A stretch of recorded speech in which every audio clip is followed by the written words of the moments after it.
peace, love, love, oh, this way, love, and light.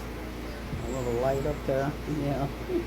I always say that little light, but I start way out here, and it works its way right here and rest, and then it gets to twirling. Peace, love, and light to each and every one of you. You know, wisdom loves you unconditional, but just not in the bed. And I hope that each and every one of you, if you're in these very hot climate places, I'm hoping that you're staying cool and all is well with you and your family. And if you're in the kind of cool environment, yay, yippee. And if you're in really cold environment, ooh, stay warm, please, why don't you? And I prayed for that young lady. Oh my God, she's not even a lady, she's a kid, she's a baby. I prayed for that baby that's missing. You know, the black girl that, she looks like, that's why I say young lady. I thought she was like 18 or so, but the way they're talking, she's a child. Like, she might be 16 or maybe 17. She still ain't grown.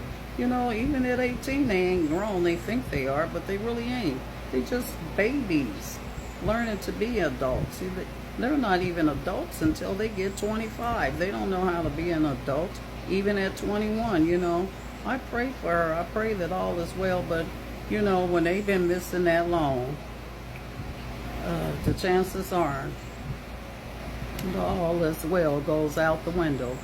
And as I was telling her parents, families today when I was leaving my condolence, my blessings, and my blessing did turn into condolences. I said, and even though I pray that all is well with your baby and that God will bring her back to you, but just in case, now this is the just in case things does not work out in the favor that we are hoping that it will. Let's be realistic. And if you got to meet the worst part of it, that she will not be returning home as we expected, I pray that the Most High God work with your heart and keep it tenderized and hardened, so that you could get through the pain that you may have to subdue, you and the rest of the family. Because losing a loved one, no matter what they are and how old they are or who they are, is painful. It is very painful.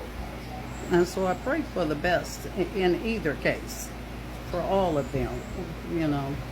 And so, you know, that's what happens, you know. My goodness, especially with the anointed ones. The anointed kids can't go nowhere. The anointed adults can't go nowhere. We have to be really watching our surroundings, always. You always got to watch your surrounding. You always got to watch these mediocre people that's trying to stereotype you. You always got to watch these people that have this low vibration and this low energy and have this surcharge about, for whatever the fixation is with you, not doing a damn thing to them, but toward you, for absolutely, those are the ones you have to pray about. Those are the ones you have to pray for, and you got to pray to them. You really do. You gotta, even though it sounds silly, but yes, you have to pray for them, because those are the ones that's seeking out to do the most vicious harm to you without a probable cause. They, in their mind, they really don't have a cause to do anything to you, but they will dig up a probable, so close to thinking, cause to get and asphyxiate you, for real. So you do have to be careful. And that young girl, she was so beautiful, very beautiful, beautiful black girl. It got all her whole primes ahead of her, and ain't no telling who done told her she looked good. And but at that age they do. You know, I think we need to start teaching our babies a little bit differently when it comes to dating or something, you know, or we're gonna have to start saying or doing something to save these babies, because, you know, these young girls, they come up missing all the time. But then you got to think of the community that you're in. Do you not let them interact with people? Or do you not let them interact with just any kind of people? You know, do you got to really be that strict and that hard? Because if you be too strict and hard, they run off. You know, you got to, I don't know. We got to start having, all of mine is grown now, but I got grandkids and I got great-grandbabies coming along, and my God, that would just kill me. It kills me anyway, just to hear about somebody's baby. That's somebody's daughter, and she's not mine, but she's somebody's. That hurts. That affects all of us. We need to start having some community, something going on, meetings or something, to get a better hold of this situation before it wipes us out. You know, me being so proud to have, let me see, I can't count my generation, but I can count my kids' generation, and then my kids' kids, the first set, you know, which is my grandkids. And then now my third generation. I'm so proud of my seeds. I am. I'm so proud to be a great grandma. And even though the grandkids ain't even, the great grandkids haven't gotten here yet, but I'm so proud to be a great grandma. Thank you, Most High God, and continue to bless me on to see greater and depth seeds as my generational seeds are growing. And I do plan to be a legend in my lifetime before I leave here. I'm working on it.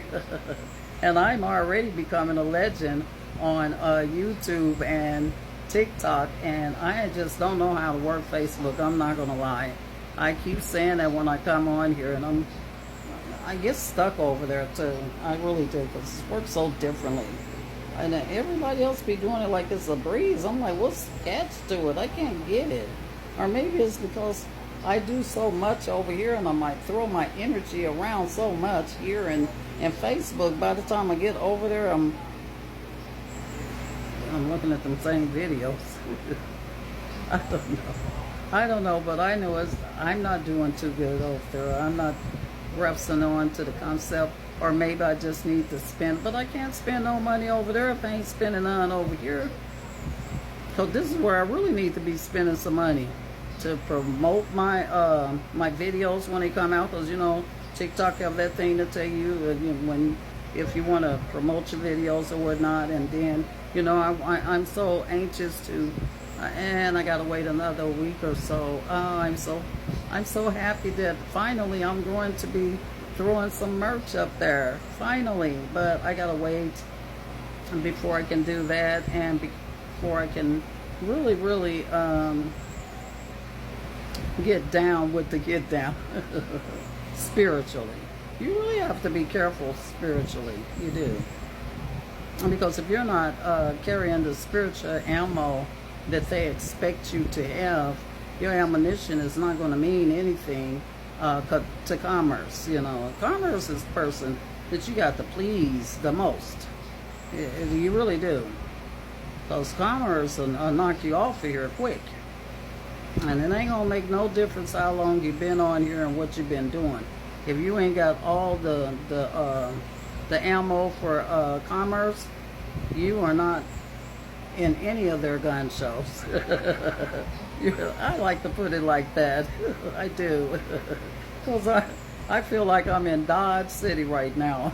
For real. And I feel like I'm about to go through a showdown. And if they want to meet me over there, hey, you know, you pick and choose where you want to meet me, since you want to demolish me so badly and for no apparent reason and so quickly, you know, because I'm not the scary person that you think that I am. I try to stay quiet, I try to stay calm, and I try to stay collective and relaxed. I gotta stay relaxed and calm. I mean, I can let things of the air upset me if I want to, and then there I'll be. But yes, it's very important that I stay calm. It's very important that I stay relaxed. It's also very important that I stay in my own element, and that's what I do. That's what I mean. I try to stay in my own elements until someone bring me up out of them. And then once you done brought me up out of my elements,